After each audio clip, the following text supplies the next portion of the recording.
fourth day of protest, the district university students joined the mass rally in front of the Ministry of Education, while others continued their resistance from the cities they are studying in, determined to see their three remaining demands met. After students objected to meeting with Minister Nicola, the Prime Minister himself requested dialogue with protesters, but his invitation was immediately rejected by the students. The Council of Appointments in Justice now has 8 new members who will start work on the 1st of January 2019, as the appellate prosecution did not provide a shortlisted candidate. Good evening, it's 6 o'clock on Friday the 7th of December 2018. Welcome to the English edition of Aura News. My name is Alexandra and I'm here to bring you the day's top stories from across the country translated into English. From 10 o'clock this morning, hundreds of students gathered in protest before the Ministry of Education. They called for their requirements to improve conditions to be met, while refusing to allow their protest to be politicised. There was at least one moment of tension as some students demanded that the protest march on towards the Prime Ministry. However, other students refused because they understood their demands fell under the jurisdiction of the Ministry of Education. We will not go to the Prime Ministry. We are students. Others who have reason to go to the Prime Ministry will not be able to break us apart. They are part of the political forums, called the students over the megaphone. Only one of our demands has been met. It is necessary to reduce costs because they are unaffordable, added another student. The protest held in front of the Ministry of Education in Tirana was attended by students from a broad range of universities and faculties. The students demanded that the Minister of Education present herself before them on the boulevard and respond to their demands. Education Minister Lindita Nicola gave a joint press conference with the Greek Minister of Education and Religious Affairs, Andreas Loverdos. During her speech, she called on the students to engage in discussion. Come, sit with me and let's find a solution. We have neither said that it will or that it won't be done. Let's find a solution together. We actually have the lowest tariffs in the region. Let's review the numbers together, suggested Lindita Nicola.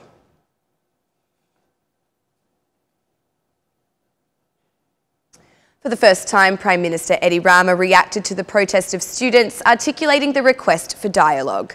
Via Facebook, the head of the government admired them for their will to protest, but at the same time asked them to have the same will for dialogue as well. He promised that there will be a lot of things to say. Greetings to all the students today on the road. I wish you all to have the desire not only to protest, but also the will to dialogue. On the road, you go out to ask for the attention of the decision makers to address your concerns, but it should be noted that concerns are best addressed through dialogue with the decision makers. I want them to know that I have a lot to give them, but I definitely want to hear them face to face without censorship for public opinion, no leaders, no administrators and no professors. So, selected students from the protesters themselves, as they want and who they want, without any party or administrative filter, may join me for such a discussion, said Rama. Rama said that for 5 years the right to protest has been secured without any risk, while adding that this is proven today with such a student protest. The protest itself has guaranteed, as ever, the invulnerability of the status of citizenship, added the Prime Minister. The Prime Minister said his job is to listen to and support the students in addressing their concerns. In short, it is an important right of the students to protest and one that must be protected. But my job is to hear and support them in addressing their concern in any case. This office is mine, but the power of this office belongs to whoever wants to use it in service to the country, society and the future that our children of today deserve, concluded Rama.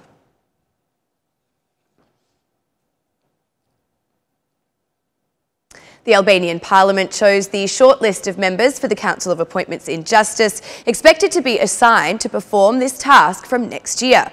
With limited candidates, even fewer than the number required, the short list of members for this institution consists of members from a range of other institutions. Deriving from the Constitutional Court are Vitora Tusha and Bashkim Dedya. However, there is no substitute member due to the lack of candidates. From the High Court, there is Ardian Dvrani, while the substitute member is Mehdi Bitsi. From the General Prosecution, there was only one candidate, and that is the acting Chief Prosecutor, Arta Marku. This institution also offers no substitute member. The appeals prosecution will be releasing only one member out of two that are required under the Constitution, Fationa Memchai. This is due to a lack of candidates. The members deriving from the Court of Appeal will be Fatri Islamai and Margarita Buhali, while substituting members will be Gurali Brahim Lari. Ariel Roshi will join the Council for the Administrative Courts, while Claudiana Veiza Mema as the substitute. Due to the lack of candidates from the appellate prosecution, the Council of Appointments in Justice has only 8 of the 9 required members at this point. The DP MP, Owerid Bulukbashi, responded to the publication of the shortlist by declaring it unlawful, and yet another effort by the government to capture the justice system. In an attempt to avoid prolonged debates on this topic, the Speaker of the Parliament, Gramas Ruchi, said that the decision-making process for the shortlist included consultations with relevant experts. From the 8 selected members, 5 of them have already passed the vetting process, which means that the quota has at least been met to proceed with functional meetings. The Council of Appointments in Justice officially starts work on January 1, 2019 and is the key authority for verifying candidates for the Constitutional Court.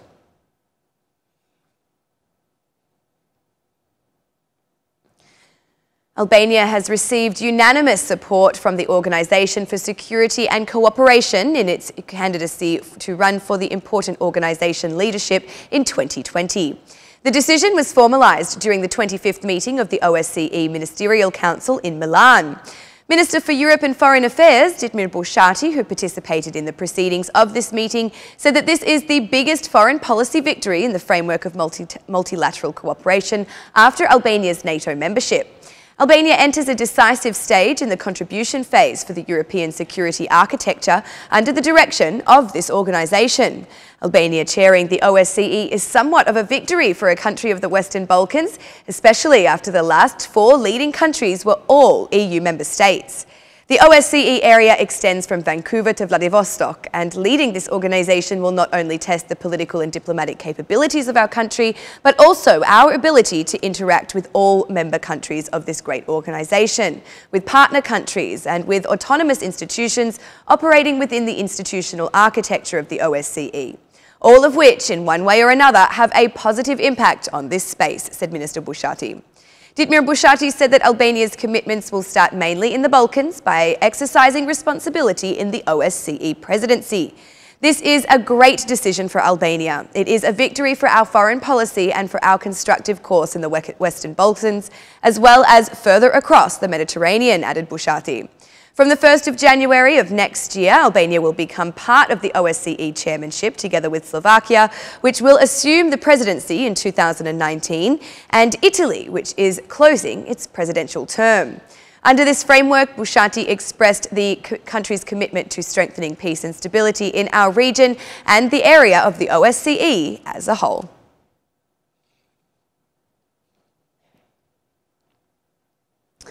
Yet again, this winter will see a good part of Leisure's schools kept in icy conditions. Over recent years, heating systems have been installed at the Hudayet Leisure High School and the 9-year schools Mother Teresa, George Fishta, Kosovo and Beslidia, but they are currently non-operational. Under these conditions, students say they are forced to wear thick, layered clothes because they have no other choice. The Director of Education in Leisure, Bardok Pulai, confirmed the lack of heating is a problem. He says boiler repairs require considerable funding and the municipality's support is required in order to find a solution. Meanwhile, students of the city are waiting for the boiler repairs, while in the village schools, the solution to battling the winter cold is still being solved by wood fires. And that's the news across the country today. Thank you for watching our English edition this evening, and be sure to join us again every Monday to Saturday at 6 p.m. for the latest news from Albania. Once again, on behalf of Aura News, thank you and good night.